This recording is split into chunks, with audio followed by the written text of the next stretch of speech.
Hello friends, आज आपण सौर विज्ञानातील एका अभूतपूर्व प्रगतीवर बोलणार आहोत.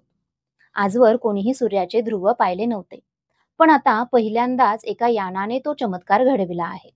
सोलार ऑर्बिटर 10 फेब्रुवारी 2020 रोजी ॲटलस V411 या रॉकेटने लॉन्च करण्यात आलेले सोलार ऑर्बिटर हे युरोपियन स्पेस एजन्सी आणि नासा यांच्यातील संयुक्त प्रयत्नांचे प्रतीक आहे. या सोलार ऑर्बिटरमध्ये energy particle detector, magnetometer, radio and plasma wave detector, solar wind analyser, extreme UV imager आणि करोनाग्राफ इत्यादी उपकरणे आहेत. मार्च 2025 मध्ये सुमारे 65 दशलक्ष किलोमीटरच्या अंतरावरून सोलार ऑर्बिटरने 15 ते 17 अंश झुकलेल्या कक्षेतून पहिल्यांदा सूर्याचा दक्षिण ध्रुव कॅमेरा टिपला. या प्रतिमांमध्ये सौर ध्रुवावरील चुंबकीय गोंधळ स्पष्ट दिसतो, ज्यामध्ये नॉर्थ पोलॅरिटी आणि साऊथ पोलॅरिटी दोन्ही एकत्र दिसतात. हा दुर्मिळ प्रसंग सोलार मॅक्झिममच्या काळात घडत असतो, जेव्हा सूर्याचे मॅग्नेटिक फील्ड हे फ्लिप होण्यास असते. ही अभूतपूर्व प्रतिमा 11 वर्षीय सोलार सायकल समजून घेण्यासाठी अत्यंत महत्त्वाची आहे.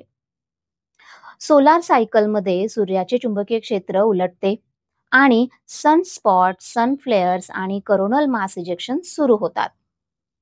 आता सूर्यावरून निर्माण होणाऱ्या तीव्र सोलार फ्लेअर्समुळे आयनोस्फियर व रेडिओ सिग्नल्समध्ये अडथळे निर्माण होतात. याचा परिणाम विमान वाहतूक, नॅव्हिगेशन आणि दैनंदिन जीवनावर होतो. कोरोनल मास इजेक्शन्समुळे GPS सिग्नलमध्ये अचूकतेचा अभाव निर्माण होतो आणि याचा थेट परिणाम बँकिंग, नॅव्हिगेशन, मोबाईल नेटवर्क व सॅटेलाइटवर होतो. सौर वादळांमुळे भूचुंबकीय वादळे निर्माण होतात, जी विद्युत वाहिन्यांमध्ये प्रचंड विद्युत प्रवाह निर्माण करतात. परिणामी ट्रान्सफॉर्मर ब्रेकडाऊन होतो आणि संपूर्ण शहराचा वीज पुरवठा बंद पडतो. पण फक्त हानिकारकच परिणाम आहेत का?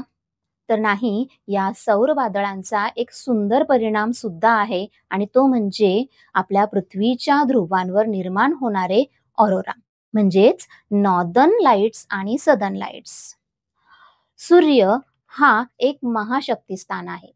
सूर्यावर होणाऱ्या क्रियाकलापांचा आपल्या दैनंदिन जीवनावर, तंत्रज्ञानावर परिणाम होत असतो आणि म्हणूनच सूर्याचा अभ्यास करणे हे आवश्यक आहे.